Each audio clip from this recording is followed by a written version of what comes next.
Okay. All right. Welcome to Garden of the Spirit, a class studying apples from the orchard for the second time. This class meets in Long Meadow, Massachusetts, the center of the universe, and is held in memory of Malka Ruth Bas Moshe Margaret Vogel of blessed memory. Apples from the Orchard contains selections of teachings of Kabbalah from the Arizal, Rabbi Yitzchak Luria, based on the weekly Torah portion, superbly translated and explained by Rabbi Moshe Wisniewski. Okay, so now we're at Vayeitzei chapter 1. It's called Growing Up. Look, you looking at your old book, Gershon? I'm in the other home, so I have the book. Oh, I called, and it's on page 157. Yes, I did take a picture of the Arizal soul this year. I don't think. Unless we went there before the candle factory. We went there too. So I stopped into a store there and I said, "Hey, do you know Yaakov Vasulin?" He's like, yeah, of course. Yeah. Okay, no. of course. Why wouldn't they, right? Yeah, I don't know why it's called Growing Up. I know why. Okay, let me open. Today is a huge introduction. Okay, I hope it's not contagious. Bye. All right. I guess he got it. That's exactly what he said. Yeah, he's gonna get it all right. All right. Okay, so the introduction is that today in this chapter, there's a lot of technical stuff, a lot of technical different levels. If we're going to try to figure out all the levels, we're not going to get anywhere. It's going to be very confusing. So we're going to make it simple. We're going to get what we can, and the other stuff we're not going to look too closely. The Torah says, Yaakov left Beersheba and went to Haran. Haran. The Arizal we relate this pasuk to the flow of divine energy. That the divine energy flows from Beersheba to Haran. Number 2, the Partsufim. Okay, Tio, what is Partsufim? So we're used to the spheras. We're used to the spheras. The spheras are 10 in Atzilus, Chachma, Bina, Das, Chesed, Gvur, Tiferes, Nesach, Chodesh, Malchus. When we speak about Kabbalah, we usually drop the third one, Das, and instead we insert the first one, Keser. The idea of the spheres also exists within people. Except in people, I don't think we call them spheres. They're the same names. The ideas are similar, but in people we have mochin, we have midos. Maybe we call them kochos. In Kabbalah, we often refer to them as by a different term, partsufim. In partsufim, chachma is not chachma, a trait that we translate as wisdom, but it is called Abba, the Father. Sorry, the Hebrew word partsufim, I translate as profiles. Don't know if that's the exact translation or not. So that we think about profiles. We have chachma is really Abba, the Father. Bina is the parts of Ima, a mother. The 6 spheras are the parts of Ze'er Ampin, the minor face. And then comes the sphere of Malchus is the parts of Nukva, the feminine component.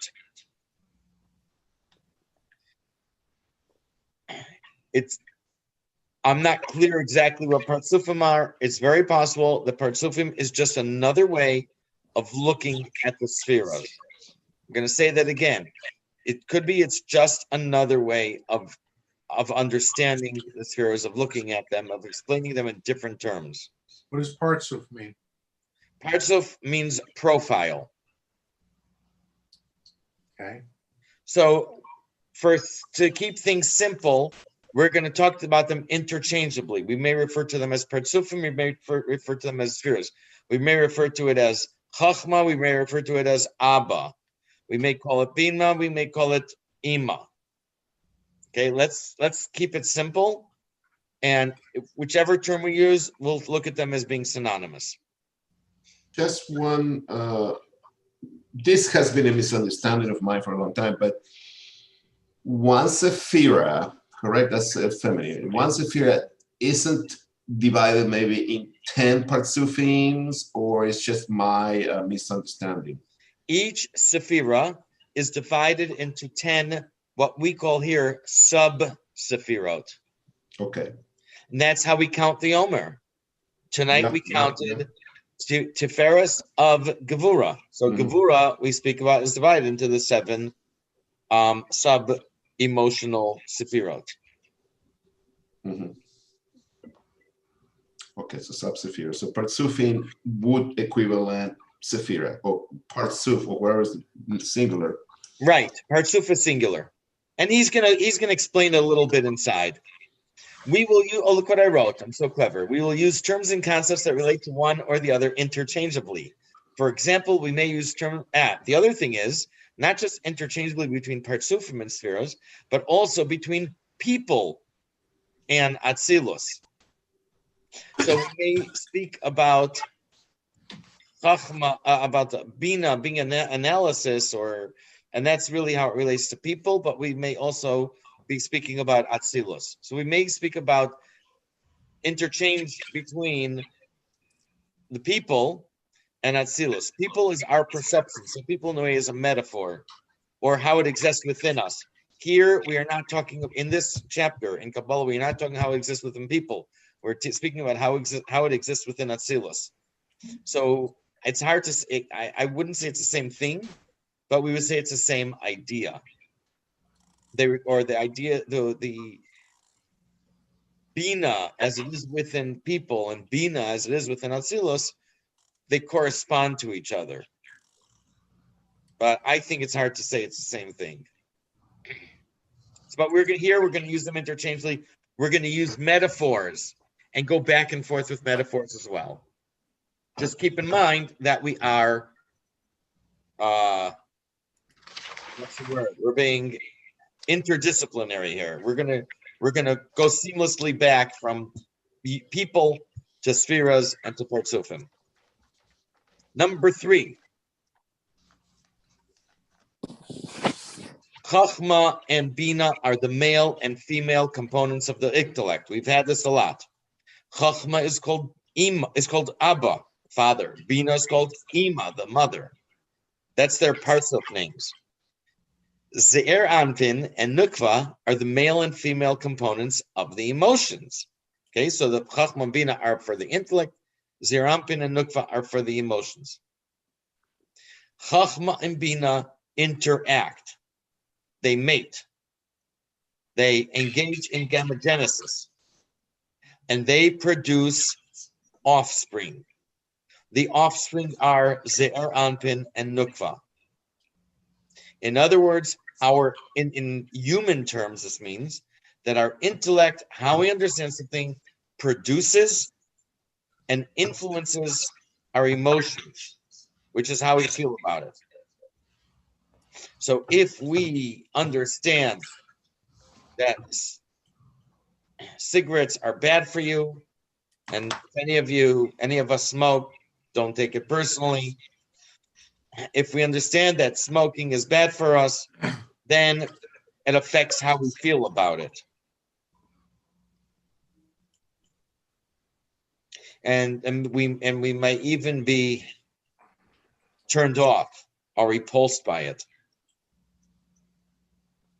If we understand that something has value, then we will want it. You may see a painting and it may look awful to you, may not even look like a painting, like art, but when you understand and you learn that's now it's worth $500,000, okay, you may feel very differently about it. Enough to spend some money. No. Enough that if they offer it to you for 400,000, you'll grab it. No. So intellect has an influence and it produces our emotions. The same way in Atzilus, the intellectual component produces the emotional component. That means the Keser Chachma and Bina of Atzilus, they produce the Zerampin and Nukva of Atzilus. Okay, so let's begin. Are you ready? Alan, page 157. Growing up. Growing up, something I know nothing about. Who wants to grow up? It's a trap. Exactly. Yeah. Yaakov left Beersheba and went to Haran. Based on this verse, the Arizal discusses certain details of how Zer Anpin is developed out of Abba and Ima. Yaakov represents the full development of the concept of patriarch, the individual fully fit to become the progenitor of the Jewish people, in contrast to Abraham and Yitzchak, who represented preparatory stages in this process. Similarly, Abba and Ima, the intellect, can be considered preparatory phases in the developmental process that leads to Zer Anpin and Nukva, the emotions, which is the main partzif through which divinity is manifest on earth. Okay, go ahead. I think. Go ahead. Okay. Abraham and Yitzchak personified respectively the Chesed and Gevurah of the Yesod of Ima, as it is clothed in the Das of Zer Anpin. Okay, hold on. Let me read some more up here. Told you it's a big introduction. I did 3. 4. In general, the male component, Chachma, is abstract and theoretical. Bina, the female component of the intellect, is concrete. We had that a lot of times. Is that correct? Yeah. Okay. Seriously, it's not something I usually don't pay so much attention to. Chachma is like an idea factory that provides drive. Bina sees if it's practical and figures out how it can become reality. If it become reality, how it can become reality. And we said that more related to male being abstract and theoretical, and female being concrete. Not so much Chachma and Bina. 5. Avram Yitzchak personified Bina as it manifests in Zer Anpin. Right now, we're going to live in Zer Anpin in this chapter. But we're going to talk about Bina, Chachma and Bina within Zer Anpin. Avram Yitzchak personified Bina as it manifests in Zer Anpin. Bina interacts with Chachma, which is personified by Yaakov. Together, Chachma and Bina, personified by Avraham, Yitzchak, and Yaakov, influence Ze'er Anpin and Nukva. They influence Ze'er Anpin and Nukva. Okay, go ahead, Alan, continue. Yesod of Ima is the drive of Bina for self-actualization. This drive contains an element of chesed, or love, as part of its motivation, as well as an element of gevurah, or power. Yesod of Ima becomes clothed in the das of Zer Anpin, meaning that Zer Anpin's ability to emphasize das is taken from his mother, Ima. Das contains within it the twin faces of empathy, chesed and gevura, which later emerged as the primary emotions. Go ahead. Yeah. Is this clear to everyone? Hmm. It's a little heavy.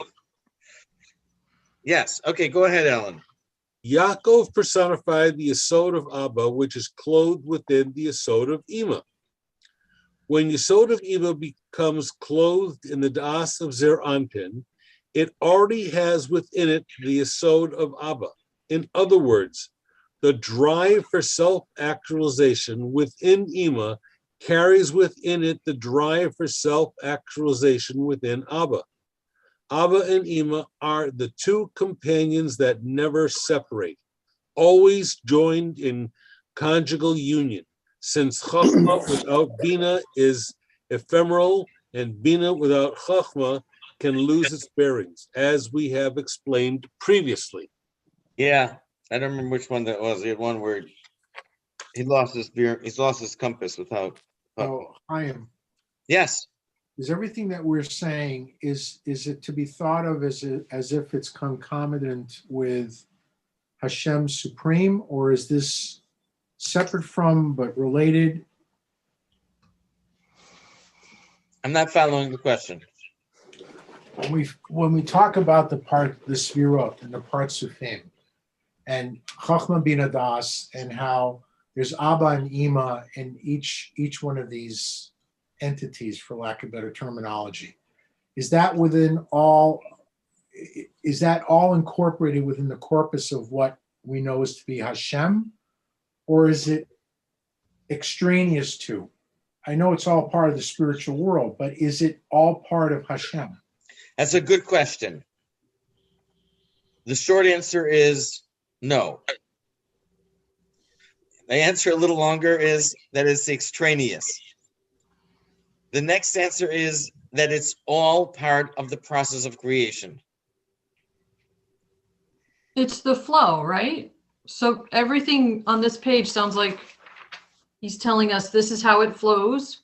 And don't forget, when it gets to this level, that this level is made of what came out of the level above it. Correct. So stepping back and looking at the big picture, in my opinion, we can divide everything into two. You can divide everything into two. You have what occurs before creation, and then what occurs within creation. Before creation is all divine energy, but there we speak about the Orient Sof, infinite light. We do speak about Kesser. That's all before creation. When we get to creation, we have the 4-stage process of creation. Atzilus, Bria, Yetzirah, and Asiya. A 4-stage process of creation. The first stage, Atzilus, is where Kabbalah lives. When we talk about Chachma, we talk about Bina, we talk about Malchus, we're all talking within Atzilus, the very first stage of creation. So is that clear so far? Is it appropriate to use the following analogy, that you have a king and the king is in his castle, right?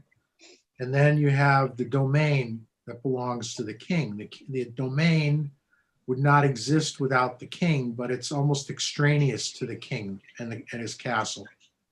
There are some similarities between. So everything that we're talking about now is within the domain of the king, right? Well, like me and you right here, sitting at our desks, are in the domain of the king. Right. I understand that, but I'm just trying to relate, and again, in my mind, trying to partition it all. The examples we give. I gotta relocate. I keep freezing, so bear with me. Okay, the examples we give are to the rays of the sun that leave the sun. And the farther they go, they're outside of the sun, but the farther they go, the dimmer they get. Okay. But they do exist outside the sun. Is it completely wrong? I learned that when God decided to create, he pulled himself back, which, and then shown the Kov and into the darkness. So I guess I've always thought of this as the Simsum, and this is the light dividing up. This is light he's shown into the darkness, filtering down and dividing up as we get lower and lower. Is that completely wrong way to think about it? No, it's okay. It also makes things makes things a little more complicated, but yes, it is correct. Withdrew not literally, Right. but only Right. figuratively. But but over here for simple terms, we can look at it as two domains. One is before creation, one is after creation. What happens after creation doesn't mean, and when we say creation, we don't mean all of us sitting here in the flesh, physically. We mean that the beginning of the creation process, Atzilus. Give me a second. At that stage, Rudy, at Atzilus is the first time that you can say extraneous. The first time that you could say outside. The first time that you could say another entity. Now, from our point of view, we're at the very, very bottom of the process of creation. We are the only part that is physical. Everything else is all spiritual. So if we talk about different worlds and stuff, I don't know anything about I don't want you to think about different dimensions and little green men with 3 eyes and antenna.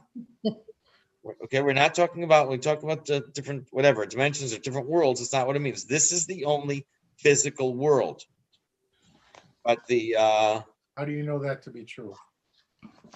From Hasidus, from Kabbalah.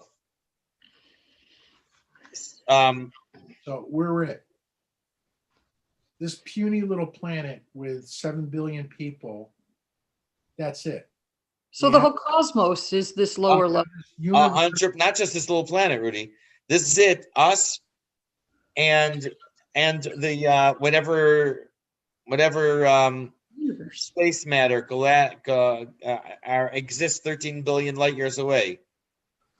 Yeah, this is all the physical world. This is the very, very bottom of the process of creation. This is the only physical that there is. I don't buy that. We're the whole point. I don't want to get into it today, but you asked, I answered. We can say that discussion for another time. And if you're gonna ask me for evidence and proof, I don't know. I don't know that I can have that. But in any case, I think we would be limiting Hashem's ability if we said that this is low is a good thing in Hasidus. That's just my opinion. Rudy, finish your statement. No, I was just gonna say that I think if everything that has been created, the entire cosmos, the entirety of the universe, billions and billions of stars, all the planets, the Milky Way, Hashem's enormity, and this is it, just us, one of the smallest planets in the universe, and no, I don't buy it either. I don't buy it at all. The other planets are here with us. There has to be other dimensions. There has to be other entities, because if we say that we're it, then in my humble opinion, we've just limited the ability of Hashem. And Hashem is omnipotent. He is vast. He is beyond our comprehension. Wait a minute. First of all, do you realize what you're saying? We have Michael Jordan and Tom Brady. What do you mean this is it? Well, we used to have Tom Brady. The Earthlings. We have like Patriot South. They traded him to Gershon, or Gershon was a player that got traded away with him. Gershon doesn't have him. He's too far south. He's in Tampa. He's the East Coast. I know. He's So on the wrong Rudy, side. so I'm not even trying to imply what you made a joke about with little green men and 3 eyes. I'm not even implying that. Okay. I'm just saying there's other forms of consciousness. There has to be. There has to even one could argue that the celestial beings have a form of consciousness. Correct. They So, may so have- Rudy, statistically speaking, yeah, should strong word, but there may be other live entities or conscious entities. Unfortunately, we don't have proof. We don't have evidence, but yeah, statistically, given the size and the number of planets and the conditions are, difficult but not impossible to find, things that are like our life. I'm sure there is bacterial life. I didn't even say that. I didn't No. say that there necessarily have to be other human beings Correct. on the other side of the universe. I didn't say that. I Correct. said there could be other forms of consciousness, Yeah. other life forms, other entities that God has created, and it just ain't us. Yeah, statistically, I would believe so. Jim, you're very quiet this evening. Yeah, well, I'm quiet. I see. I think that there's a real problem of limiting everything and intellectualizing it to the point where it loses its sensibility and its majesty. And it becomes very dry and lifeless, and therefore, yes, we're made in His image, but what is Adam? What does it mean to be that? I think and what are the other forms that exist? Of course. Creation. How can we in our puny brains isolate what was created or is being created every second? How can we? It's so beyond us. We get glimpses, and we think we know, but we don't know, and that's a real problem when we do that. I think it becomes a problem. It doesn't mean we don't think about it and analyze it and talk about it. But when Jim, for me, it is important to understand. I'm trying to understand what you guys are thinking. I lost you, Jim. Can you explain what like the bottom line? He's underscoring what I said, basically. I'm not going to put words in his mouth. He can speak. Yeah, okay. Is that correct, Jim? Yes, I'm agreeing with Rudy, and I'm trying to say that we can perceive these things, we can speculate on things, but we shouldn't be over defined about things and over analytical about things, because that in itself is a limitation, and we should be open to the marvelous experience of creation. If I look, for example, if you look outside and you see a tree and you go in a deeper level and you feel the creative process within it, you ultimately can get into the immanence within it and the godliness within it. We should be open to all of this. And there is a form of godliness, of life force, of consciousness within it. And in the same way, we should not do this to the universe. We should be open to it as Hashem's creation. Otherwise, we end up with the world is flat syndrome, and I don't think that's good. We'll fall off. No, we won't fall off. There's more to it. That's what I'm saying. We should be open, and I'm open. I don't know what it even looks like. I'm not talking about green. I don't know. I know that in everything, in every drop of rain, there's God. In every blow of the wind, there's godliness. In every speck of dust, there's godliness, and some form of consciousness. So I just can't limit Yes, it. but I And don't, look- okay, and if I look up to the stars, I can. There's got to. You can feel the energetic of consciousness there of a created process. I just don't think we should hone it in too much. That's all. So I would even build it upon it in a different way. I would say yeah, that, Jim, I'm still not following what you're saying, but okay. I would say that to me, Hasidus is the art of the possible. And its contravening distinction is that of science, which to me is the art of the impossible.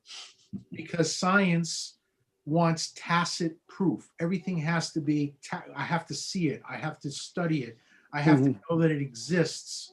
When the proof that is the proof of today can be history tomorrow. Someone else comes along with a different paradigm and disproves today's proof. Hasidus and spirituality is that which transcends it. It's beyond that. That anything, if you believe in Hashem, if you know there is a God, anything is possible. Which means that it's boundless. There are no bounds. And human nature is such that we live within paradigms. We live within reference points. We have to put things into boxes. We have to label them. We have to pigeonhole things so that we can understand it. When this is all saying that, what's there to understand? You don't need to pigeonhole. You just think you go no bounds, because the moment that you go no bounds, you can come up with ideas and you can come up with that which is mankind has never envisioned before. To me, that's Hasidus, is the art of the possible. Everything that we're learning is about the art of the possible. And I think that the moment you say that this is limited, there's just this physical Torah, this is the physical planet, we're the only human beings, I think you have stultified the ability of Hashem to permeate beyond the beyond, ad infinitum, beyond. All right. As I said, I appreciate your comments. I think it's important for me to follow, to understand.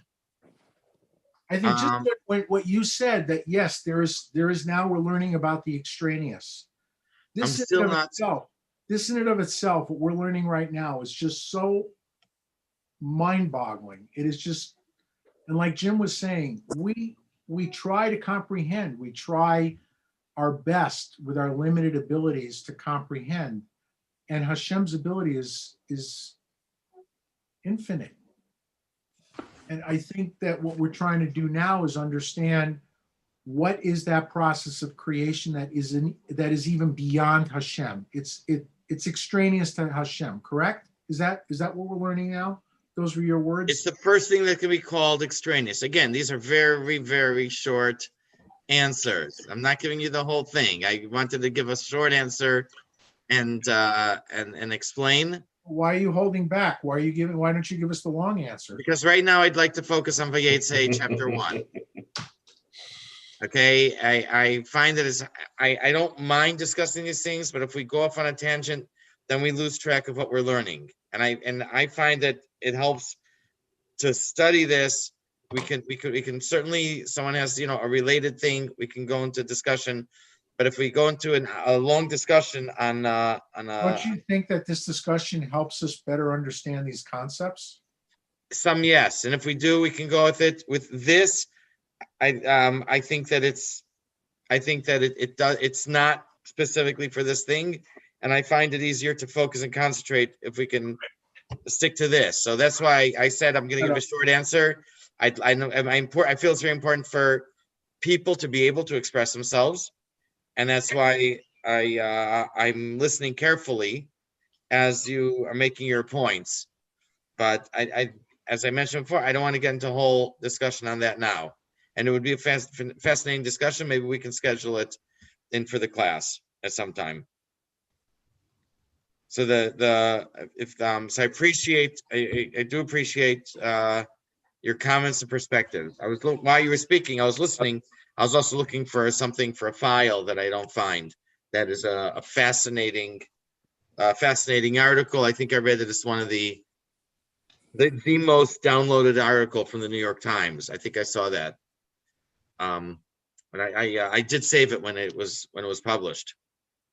Okay. I did see a reference. In any case, the having said, and again, this is the short answer, that up until Tzimtzum, up until the process of creation, we can classify everything as godliness, and once we begin the process of creation, we can classify everything as creation, even though it's a 4-stage process, that it's all a spiritual process. And as I mentioned, this, according to Kabbalah and Chassidus, this is the only physical state, the only physical world. The world that we know is the only one that's physical. Everything is a 4-stage process. That being said, as I mentioned, the process from the view from above is that once the process of creation starts, it's all like physical already. It's not actually physical, but it's all right. It's as good as physical. It's already something outside of Hashem. That is the view from above. From our point of view, Atzilus is total godliness. And all that we speak about here, well, it sounds like we'll speak about beyond Atzilus, speak about Keser.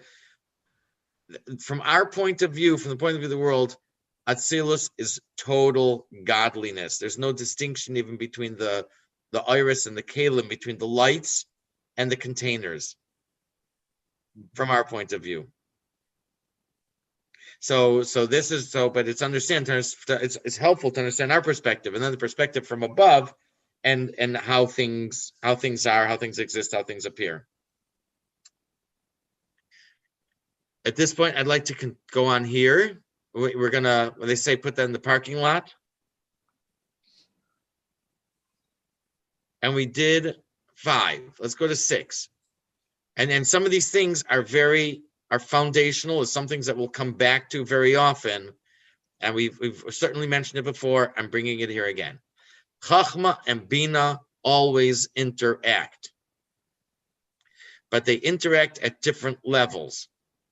And we're going to give the example now. I told you we're going to go fly back and forth between the metaphor and and then the metaphory.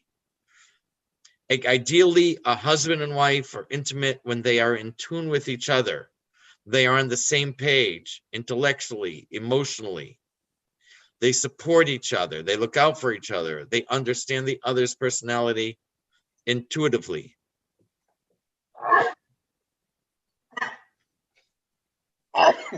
Gesundheit. Thank you.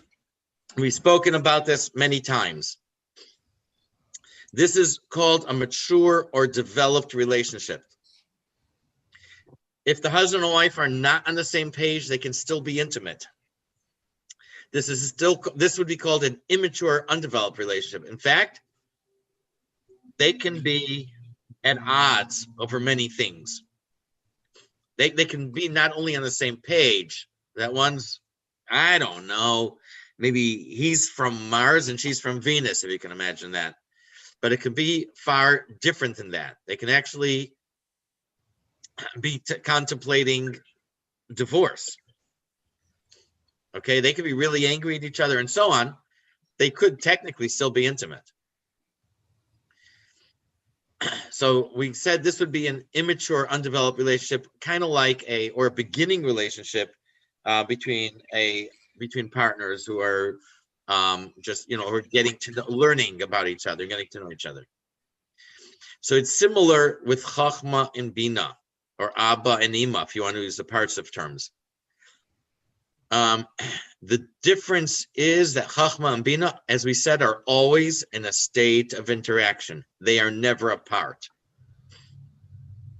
It's like a pump that needs to keep pumping in order for the world to exist. It keeps pumping that divine energy. That sometimes Chachma and Bina, if the world below is responsive to the worlds above, then Chachma and Bina are considered to interact in a way that is mature and developed. If the world below is not responsive to the holiness of the worlds above, Chachma and Bina are considered to interact, or are said to interact, in a way that is immature and undeveloped. And that is an introduction. Okay, so here we're going to talk about immature or immature mentality. That means that there is no meeting of the minds. Jim, do you want to continue? Page 158. Now it is known that there are three, that at first there enters the Zer Anpin immature mentality, which is signified by the name Elohim. Elohim signifies symptom or contraction of divine light. This constricted consciousness of immature mentality is therefore signified by this name. Okay, so let's go to 7. Number 7, at first divine energy that enters Zer Anpin is considered undeveloped. He used the word immature or mature. This is signified by the name Elohim, which implies a constricted flow of light. Again, I'm going to use light and divine energy interchangeably because light is energy. The connector between Chachma and Bina, the mind, and Ze'er Anpin, the body, is the narrow passage of the throat. Like the name Elohim, the throat also implies that the divine energy is constricted. Okay, from the head, it's got to be squeezed through the passageway of the throat. The Hebrew word for throat, garon, equals 259, which is the name Elohim times 3. 86 times 3 is 258 with the kolel. This pasuk says Yaakov went to Haran, which is also 258. Haran, the name of the place, up north, somewhere in, I guess, Syria. Turkey. Turkey. Yeah, very close to the border to, I guess, Iraq. Okay, good, thanks. This pasuk says Yaakov went to Haran, which is also 258. So this implies that the divine light was restricted in Haran. Remember the beginning? We said Yaakov left Beersheba and went to Haran. Okay, so going to Haran means that divine light is getting constricted. Right? Jim, go ahead afterwards. Afterwards, when the above mentioned mature mentality enters his mind, the original immature mentality descends into his throat. For this reason, the numerical value of the word for throat, Raron, Gimel Resh Vav Nun 259, is equal to 3 times that of the name Elohim, Aleph Lamed Hey Yud Mem 86 plus 1 for the Kolel. This is the numerical value of Haran, Chet Resh Nun 258. Okay, thanks. Number 8. As we said, Chachma and Bina interact to pump divine energy into the world. Yet Bina, and they do this together. So Chachma is the male component, Bina is the female component, and they have to work together. Yeah, and Bina acts like a glove or like a garment for the Chachma. Chachma by itself is ephemeral, we said. It's nebulous, and it needs Bina to give it some form. Yet Bina only extends midway through Ze'er Anpin. That means to Chesed, Gvura, and Tiferes. That's Bina. But once Chachma joins with Bina, then Chachma actually extends farther than Bina. And Chachma reaches to the bottom of Ze'er Anpin. I'm going to add them. To Netzach, Hod, and Yesod. In fact, the light from Chachma even extends past Ze'er Anpin and forms a new partsuf called Yaakov. I don't know if this partsuf is mentioned anywhere else. He's going to write about it in the text. Okay, Jim, go ahead. It follows that the Yesod of Ima in the state of mature mentality extends only as far as the chest of Ze'er Anpin. Ima's drive for self-actualization ends once it becomes the intellect of the emotions. However, the Yesod of Abba, which is male and longer, extends further down to the level of the Yesod of Zeranpin itself. The Yesod of Abba was clothed within the Yesod of Ima, but extends further into the reality of Zeranpin. This is because it is male, that is, the drive for self-actualization.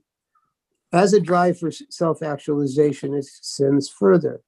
The original insight of Chachma carries in it the seed of full manifestation in reality, and therefore the drive and the power to penetrate reality until the insight has inspired and remade reality in its image to the fullest extent possible. In contrast, the processing of the insight of Bina mitigates its power, since the whole purpose of Bina is to integrate the insight into the existing reality and worldview. This does, of course, endow Bina with a certain drive for self-actualization once the new synthesis of old thinking and new thinking has been completed, but this cannot compare to the original force of the unprocessed flash of insight. The Yesod of Abba therefore continues further than the Yesod of Ima, down to the level where Yesod of Zer Anfin is poised to bring it into being Nukva. In other words, this may be seen as the drive within any father to have a daughter, and psychologically may account for the affinity between fathers and daughter. Whereas the fact that the Yesod of Ima terminates in Zer Anpin may account for the greater affinity between mothers and sons. The female, as we've discussed previously, is the true actualization of any ideal, since she is the embodiment of God's will to manifest his divinity within creation. The male, embodying the inspiration of Chachma, is driven towards this ideal, but is incapable of actualizing it just because of its abstract nature. Okay. Bottom line, and I know he explains it here, but bottom line is that it's a new idea to say that Chachma extends farther than Bina. Chachma needs Bina to exist. It needs Bina to, especially to descend into Ze'er Anpin. And yet, it says that Chachma actually extends farther than Bina does, which I don't know if we'll find this anywhere else. To me, it seems very a very unusual idea. Completely new, yeah. Okay, thanks. Number 9. So, hold on. Oh, okay. We cover this in 8. Gershon, would you like to do the top of 159? A radiance of this extension of the Yesod of Abba that extends lower than the chest of Zer Anpin and is then exposed, shines outside Zer Anpin itself and becomes the parts of Yaakov. Once the Yesod of Abba extends out farther than the Yesod of Ima, it is no longer closed in the Yesod of Ima, but is exposed. Its light can then shine, and it shines outside of Zer Anpin itself. From this residual secondary light is formed a new parts of Yaakov. And in the next paragraph, he explains about Partsufim. Mm-hmm. Okay, go ahead. As I mentioned before, the translation of Partsuf is a profile. Go ahead. We generally speak of 6 principal Partsufim: Atik Yomin, Arich Anpin, Abba, Ima, Zer Anpin, and Nukba. In this general scheme, Zer Anpin and Nukba are often personified by Jacob and Rachel. Okay, so, however, there is a secondary development of Partsufim as well, in which some of these split into or give rise to additional Partsufim. What's the reference? Mystery of marriage. Look at that. That's the quote, the reference. We are introduced here to one of the secondary Partsufim, that of Yaakov, which develops out of the primary parsuf of Zerampin. Okay. All right. 9. The pasuk said Yaakov went out from Beersheba and went to Haran. This means Chachma uses Bina, which is called Beersheba, to descend to Zerampin, but then it goes further to the parsuf called Yaakov. Okay, go ahead, Gershon. All right. This then is the mystical meaning of the verse. Yaakov left or went out from Beersheba and went to Haran. The parsuf of Yaakov originates, as we have said, from the Yesod of Abba. After the extension of the Yesod of Ima, terminates as the chest of Zerampin.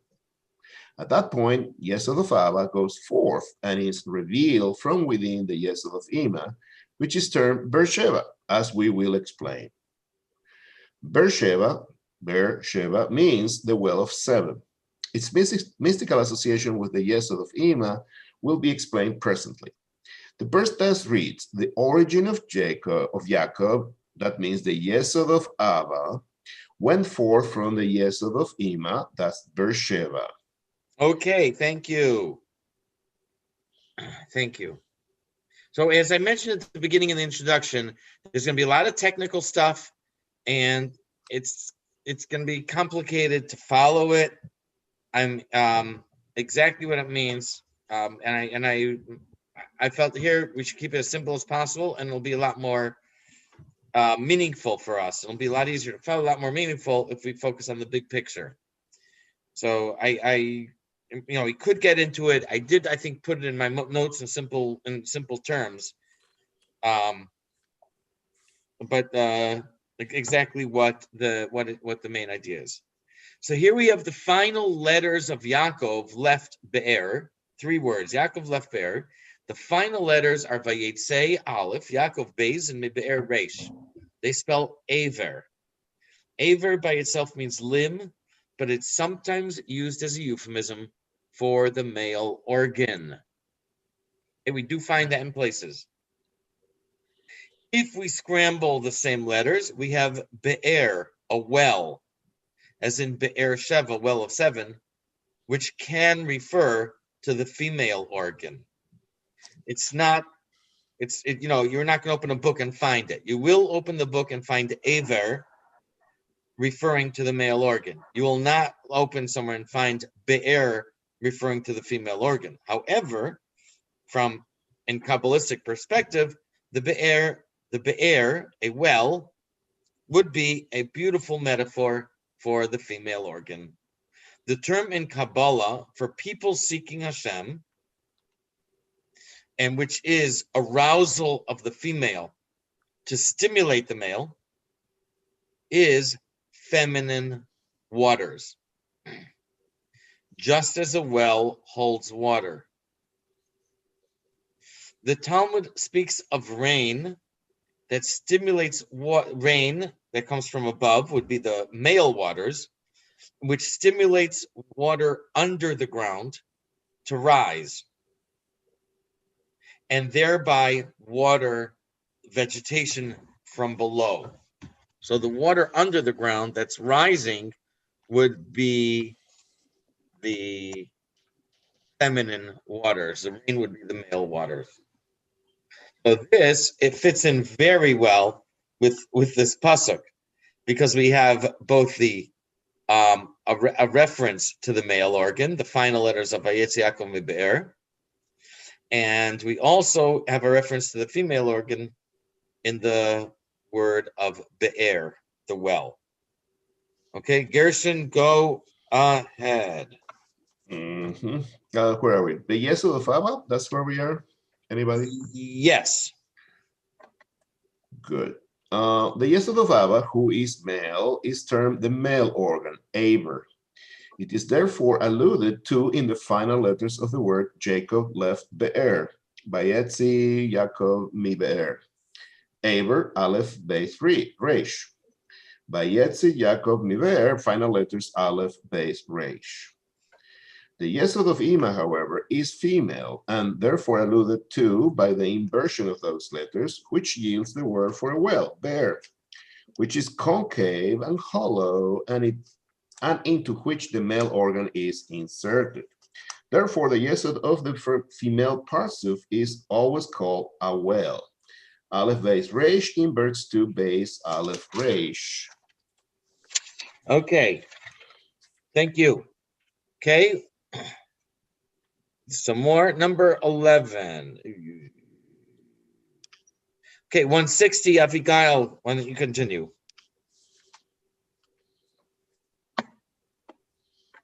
If I freeze, sorry, I've had a little bit of trouble.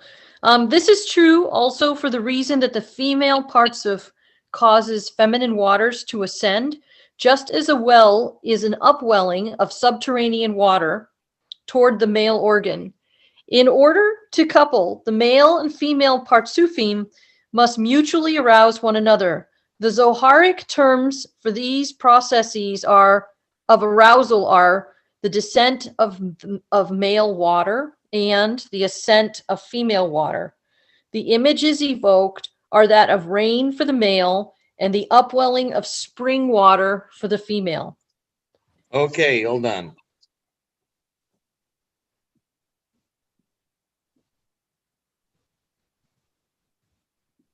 Okay, now 11.